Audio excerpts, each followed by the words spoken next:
There was a moment last night, somewhere around the 103rd minute in Miami, when the most famous footballer alive was about to be sent home from the World Cup by a country most Americans couldn't point to on a map. Not shaken, not challenged, sent home. 17 minutes from the exit, staring straight at the most embarrassing result of his entire career. And somewhere inside a FIFA boardroom, you have to picture someone holding their breath. Because here's the part nobody running this tournament wanted to admit. They need Messi. They need him in the quarterfinals, in the semis, on the posters, on the shirts, on every American broadcast trying to sell this World Cup to a country still figuring out what offside means. Messi is the golden goose. Messi is the reason a casual fan in Kansas stays up past his bedtime. And, for about 20 minutes of extra time, a nation of just over 500,000 people had both hands squeezed around that goose's throat. Let me walk you through exactly how close it came. The team was Cape Verde, 10 islands off the coast of West Africa, a population smaller than a mid-sized American city, playing in the very first World Cup they've ever reached. On the other side stood Argentina, the reigning world champions, the #1 team on the planet, Lionel Messi himself. On paper, this was the most one-sided knockout matchup in the history of the competition. The top-ranked team on Earth, against a nation sitting outside the top 60. It was supposed to be a formality, a photo opportunity, a light evening's work before the real tournament kicked off. Instead, it turned into one of the greatest matches this World Cup will ever give us. It opened exactly the way the script demanded. 29th minute, Messi collects the ball on the edge of the box, kills it dead with the outside of that left foot, and slips it past the keeper before half the stadium has even finished blinking. 1-0. His 20th World Cup goal. A mark nobody else on the planet is anywhere close to touching. The Giants doing giant things. The underdogs heading home with a nice story and a photo to remember it by. Except Cape Verde never read the script. Just before the hour mark, Roy Duarte squeezed a shot into the far corner, and Hard Rock Stadium dropped into the kind of stunned silence you only get when something is happening that isn't supposed to be allowed. Level 1-1. And now the nerves belong to someone new. Not the underdogs. The champions. 90 minutes came and went. Still level. Extra time began, and this is exactly where FIFA's nightmare stopped being a hypothetical and started writing itself in real time. Argentina thought they'd sealed it. 93rd minute. Lautaro Martinez rifles a shot high past the keeper off a scrappy corner. 2-1. Surely that's it now. Surely the fairy tale runs out of pages right there. The champions breathe out. The machine settles back down. Order restored. Then the 103rd minute happened. Sidney Lopez Cabral picked the ball up on the left, cut inside, and curled a right-footed strike into the far corner. So perfect it might stand forever as the greatest goal in Cape Verdean history. 2-2, level again. And I need you to actually sit with what that meant. It wasn't just a goal. It was a nation of 500,000 people in their first ever World Cup, drawing level with the world champions for the second time in the same night.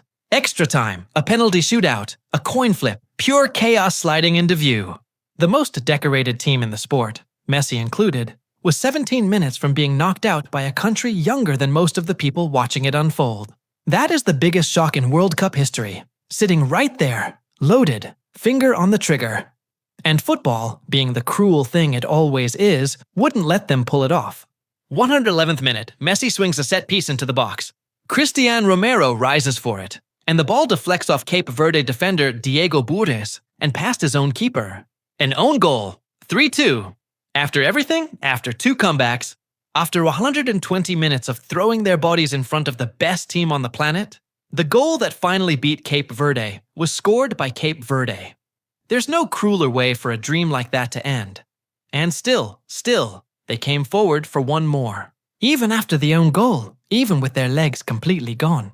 Cape Verde kept sending bodies forward, winning corner after corner, until Argentina's own goalkeeper, Emiliano Martinez, had to throw himself at a Cape Verde striker's feet just to keep the score where it stood.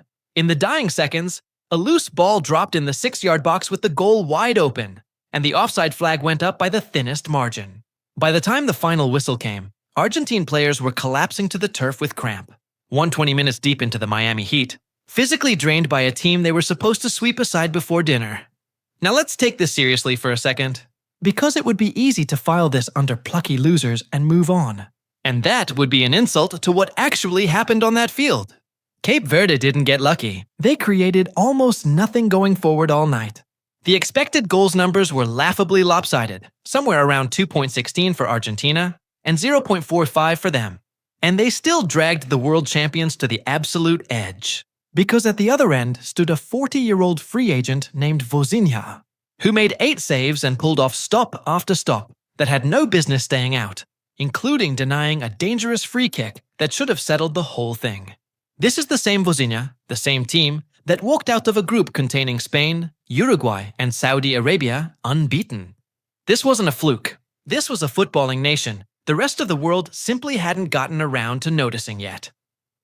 The fair thing to say is that Argentina, in the end, were worthy winners. They controlled the play. They created the better chances. Messi was Messi, and champions find a way even on their ugliest nights. They got the job done, and they moved on. But the honest thing to say right beside that is they were about 20 minutes and 1 curling strike away from the most catastrophic result this competition has ever produced. And that's exactly why this was FIFA's nightmare too, not just Argentina's. Cape Verde going home is a footnote to the people who run this sport. Messi going home in the round of 32, beaten by a team from 10 islands half their sponsors have never even heard of, would have been a marketing disaster.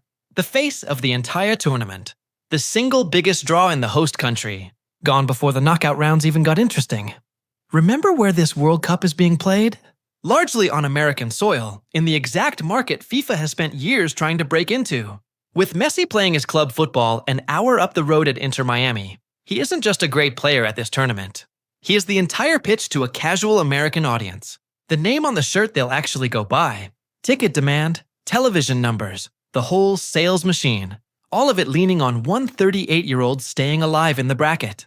And for 20 minutes in Miami, that machine was shaking. In the end, Messi survived. Argentina survived. They head to Atlanta to face Egypt on Tuesday. And the tournament's golden goose lives to sell another round of tickets. Cape Verde's coach, Bubista, needed only a few words afterward. We showed our identity. They did. And 500,000 people back home, plus a whole lot of neutrals who didn't know a single name on that team 3 weeks ago, are never going to forget it. Where does this one land for you? The best underdog run this World Cup has given us so far? Or has someone already topped it? Drop it below. And if Cape Verde stole a little piece of your heart these last 3 weeks the way they stole mine, subscribe and stick around, because there's a lot of tournament left. And it's only getting more brutal from here.